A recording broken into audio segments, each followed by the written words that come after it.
a lot of Nigerians are asking the question that why is it that the North, anything that tends to change the structure, restructuring of Nigeria, they are against it. Just take the issue of state police. A lot of Northerners, leaders were against it.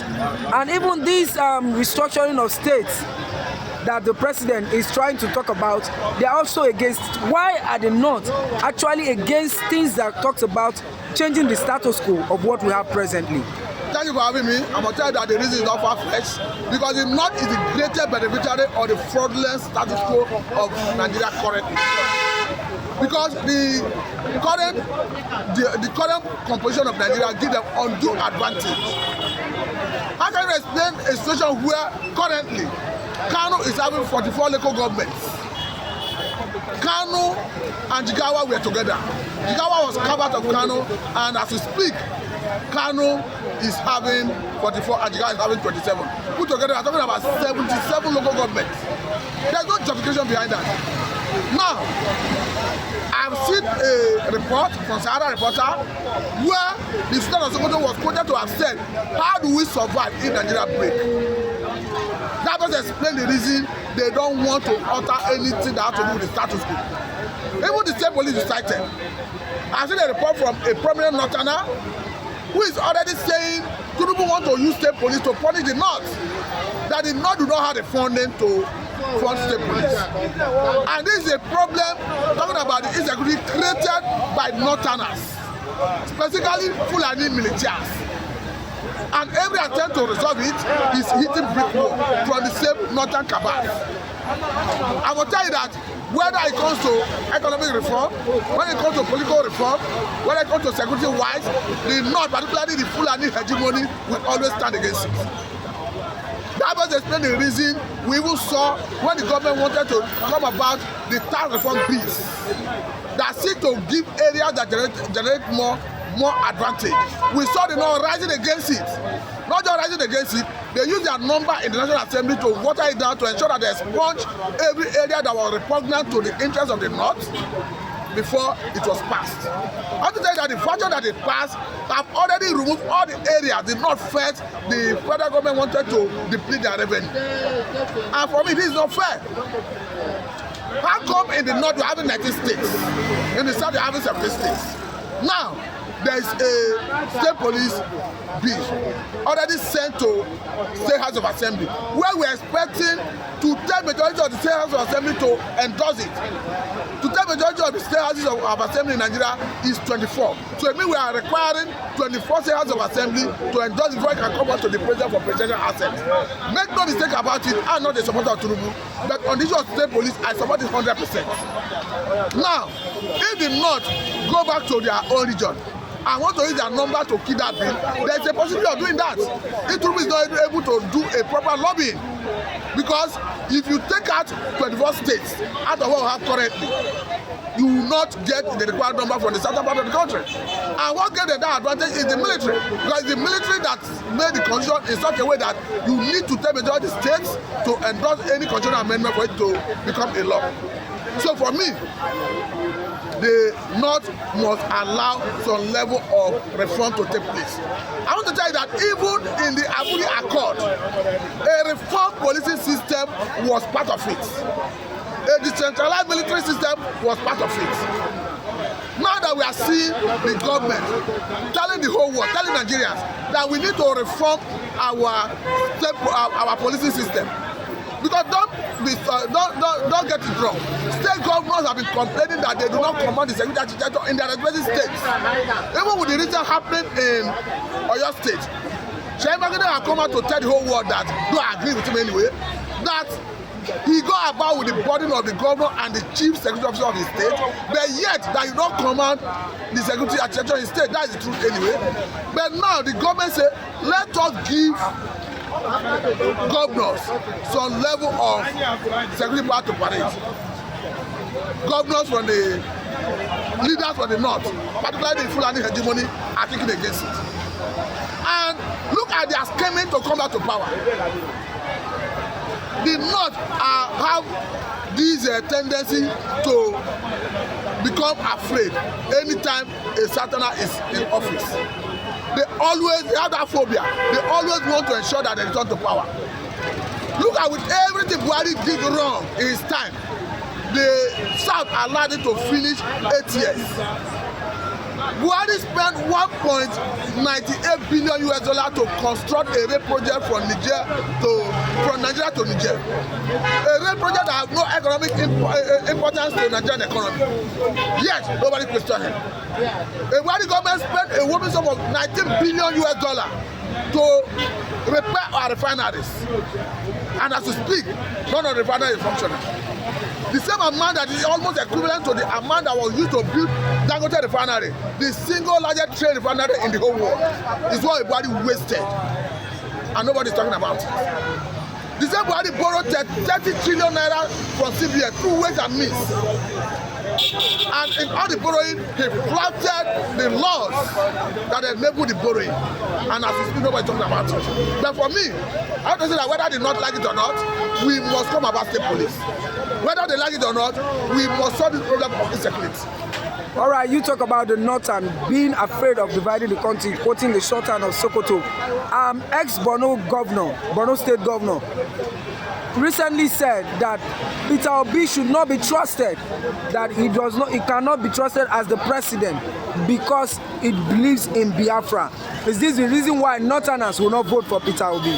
Anybody has the right to decide not to trust anybody, but he's speaking for himself, he's not speaking for the North. Because even the same Obi you are talking of, we have seen Northerners who are already becoming advocates of Peter Obi. So he cannot generalize his own opinion. I think it should be left to him as his own opinion. He has right to decide to say Obi cannot be trusted. But we have seen a good number of Northerners, perhaps causing of the collaboration between Obi and Kwakwanso. Because since Obi and Kwakwanso alliance, we have continued to see advocates for Peter Obi. He started before now, it was difficult to see anybody speaking for Peter Obi in the northern part of the country. But currently, we see advocates for Peter Obi. So I think the former Borno State Governor is talking about his personal opinion. He has right to his opinion, but his opinion cannot override the interest and opinion of the people. All right, so what would you also say concerning what Sheikh Gumi said, that the window for terrorist collaboration, the windows to collaborate with terrorists, to negotiate with them, has permanently closed, that terrorists are going to do more? What exactly step do you think the president should take to address this persistent insecurity that is happening in the nation? Let me tell you that the system, or rather the strategy the government should take, is simple. As long as the government is ready to do the right thing, the needful. If you are going the route of state police, it's way to go number one. But there are some fundamentals that the government must address, which may equally hurt the North. And I don't mind if it hurts anyone, so long as you are doing the right thing. Number one, once you have the state police in place, the federal government should have the courage to suspend everything that has to do with mining of solid mineral, depending on when all the irregularities, criminalities associated with solid mineral mining is addressed. Understand that the North, some big shots are the greatest beneficiary of the solid mineral mining in the North. As we saw a video that went viral recently of a former governor of Zamfara State showcasing stockpile of gold, which he intends to use to build gold reserve for his state.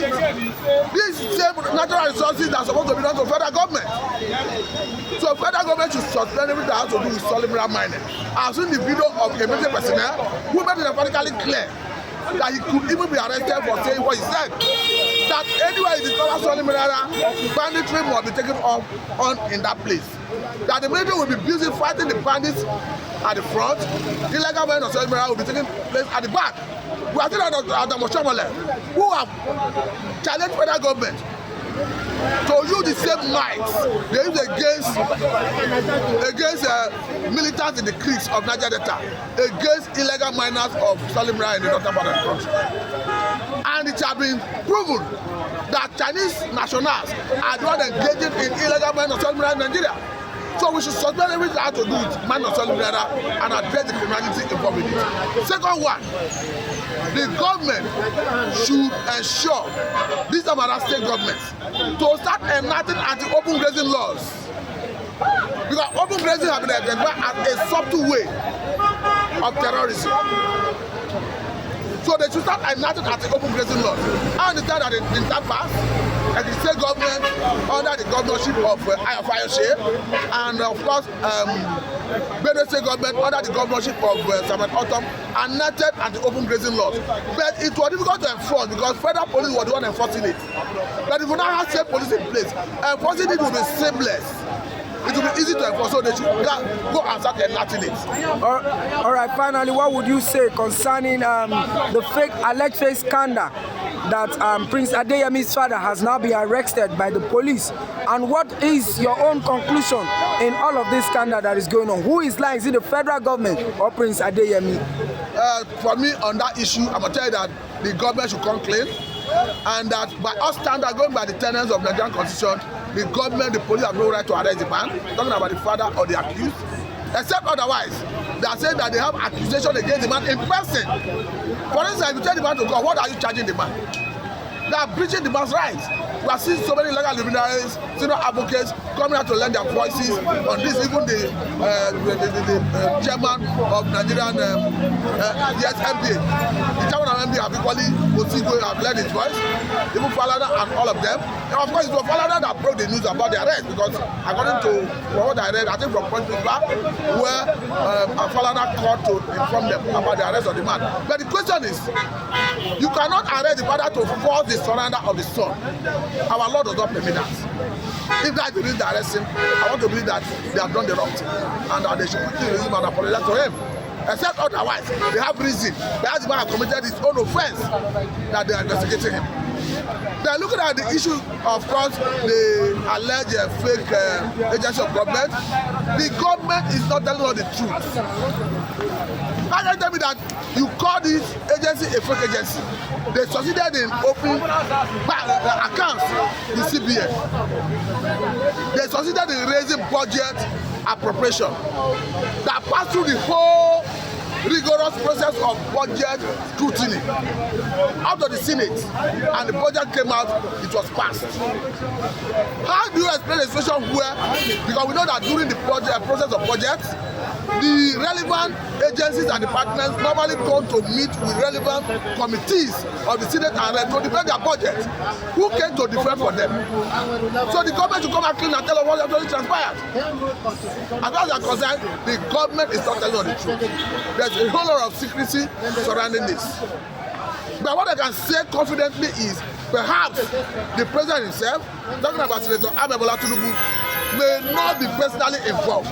Because if personally involved, it can no longer be illegal. Even if it was illegal before and he decided to say it's legal, it ends there. For him to maintain that it's illegal, it shows that he perhaps is not involved. But I continue to maintain that the government is not telling the truth.